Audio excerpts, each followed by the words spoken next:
जय हिंद, नमस्कार। मैं अनुजोत अपने अनुजोत स्पीकिंग चैनल पर 25 नवंबर 2025 कुछ ऐतिहासिक पलों का साक्षी बना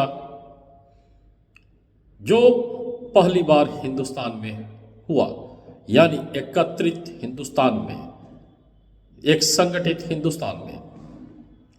पुरातन काल से जितने भी महाकाव्य हम लोगों ने पढ़े हैं या सुने हैं, उन सब में सारे देवी देवता वही विराजमान रहे हैं जो आज भी हैं। लेकिन एक खास अंतर सभी को समझना होगा, और वो खास अंतर ये था कि उस शासन काल में, उस कालखंड में पूरे अखंड हिंदुस्तान जिसको बोला जाता है, अखंड भारत जिसको बोला जाता है, वो कई हिस्सों में खंडित था। अलग राजा थे, अलग प्रांत था, अलग सोच थी, सारे देवी देवता वही थे। लेकिन कुछ अपरिहार्य कारणों से राजा एक दूसरे से लड़ते रहे और अंततः गुलामी का एक लंबा दौर हम सबके पूर्वजों को झेलना पड़ा। और सही मायनों में देखा जाए तो हिंदुस्तान पहली बार 1947 में आजाद हुआ। हालांकि वो आजादी टूटी फूटी कटी फटी थी, लेकिन तब भी पुरातन काल के सारे हिंदू वंशज एक देश भारत के अंतर्गत आ रहे थे। लेकिन हिंदुओं को बैकफुट पर ढकेलने का जबरदस्त साजिश हुआ। खैर, ये बातें हैं जिस पर कभी बाद में विस्तार से चर्चा करूंगा। लेकिन गुलामी के दौर में ही अयोध्या में राम मंदिर के ऊपर बाबरी मस्जिद का निर्माण हुआ। यानी जिनको हम लोग आदर्श मानते हैं, जिनको पूजते हैं, उनके धरती पर नापाक इरादों ने अपना डेरा बना लिया। और ये नापाक इरादे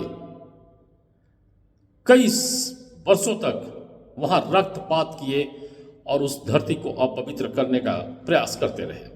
यहां तक कि आजादी के बाद भी जब पूरे हिंदू एक देश के अंतर्गत आ गए थे, तब भी यहां की कुत्सित राजनीति ने उस पवित्र जगह को लगातार परेशान रखा, लगातार विवादास्पद रखा। खैर, 2014 के बाद जब सत्ता परिवर्तन हुआ और असली हिंदू नेता के रूप में, सनातनी राजनीतिक दलों के रूप में जब मोदी सरकार और कुछ उनके सहयोगी आए हैं, तब से राम मंदिर का रास्ता काफी हद तक प्रशस्त हुआ। और प्रशस्ति नहीं हुआ बल्कि राम मंदिर भी बन गया। और 26 और 25 नवंबर 2025 को उस पवित्र राम मंदिर पर प्रधानमंत्री नरेंद्र मोदी जी ने ध्वजारोहण भी किया। यानी पुरातन काल से लेकर 25 नवंबर 2025 तक पहली बार श्री राम मंदिर पर एक देश के अंतर्गत, सनातनी एकता के अंतर्गत ध्वजारोहण हुआ। ये ऐतिहासिक नहीं तो क्या है। उसी दिन गुरु तेग बहादुर जी की 350वीं जयंती भी मनाई गई, जिसका भव्य समारोह पंजाब में आयोजित हुआ। पर दूसरी तरफ हमारी ममता बनर्जी, उनको ममता बोला जाए या ममता दीदी बोला जाए, उनका रुख भी सोचना होगा और उनका रुख भी समझना होगा। उसी दो ऐतिहासिक कार्य हो रहे हैं और उस दिन ममता दीदी देश को हिला डालने की बात की। ममता दीदी किसकी है?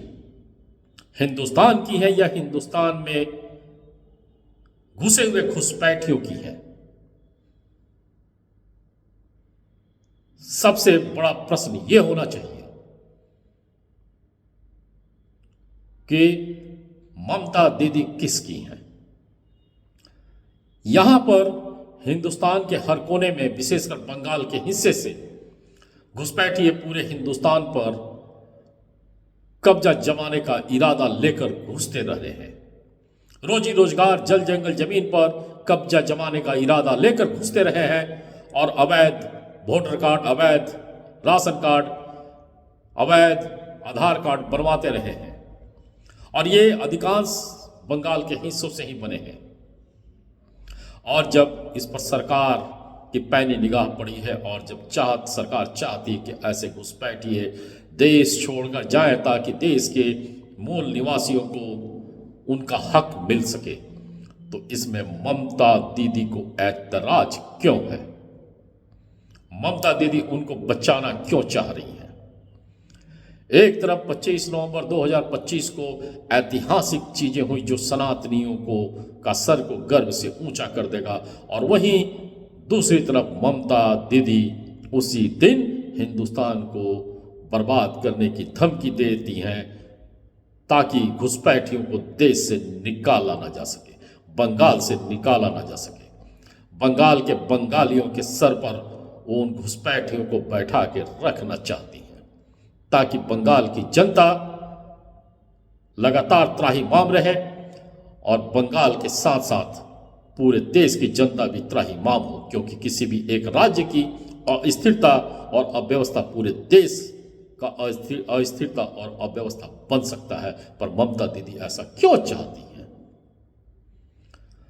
अब बंगाल में चुनाव है। बंगाल में चुनाव के वक्त कई तरह का हिंसा होना स्वाभाविक है, अनगिनत जान का जाना स्वाभाविक है। ये क्यों होता है? ममता या ममता दीदी, ममता बनर्जी को अब ये बात बताना होगा कि वो देश के लिए ममता है या उन घुसपैठियों की ममता दीदी है। क्योंकि जब तक वो ममता बनर्जी थी,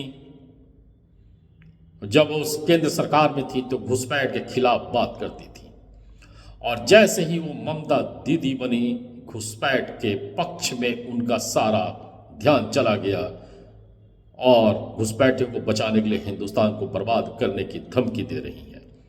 ममता रहती तो हिंदुस्तान के प्रति प्यार होता। अब देश को ये निर्णय लेना है, देश के हर जनता को निर्णय लेना है कि ममता बनर्जी ममता है, देश की ममता है, हिंदुस्तान की ममता है, या घुसपैठियों की ममता दीदी है। नरेंद्र मोदी जी ने साबित किया है कि वो देश के नरेंद्र हैं, सनातनियों के नरेंद्र हैं, मूल संस्कृति के नरेंद्र हैं। और अब ममता बनर्जी को साबित करना होगा कि वो देश की ममता है या घुसपैठियों की ममता दीदी है। जय हिंद, नमस्कार।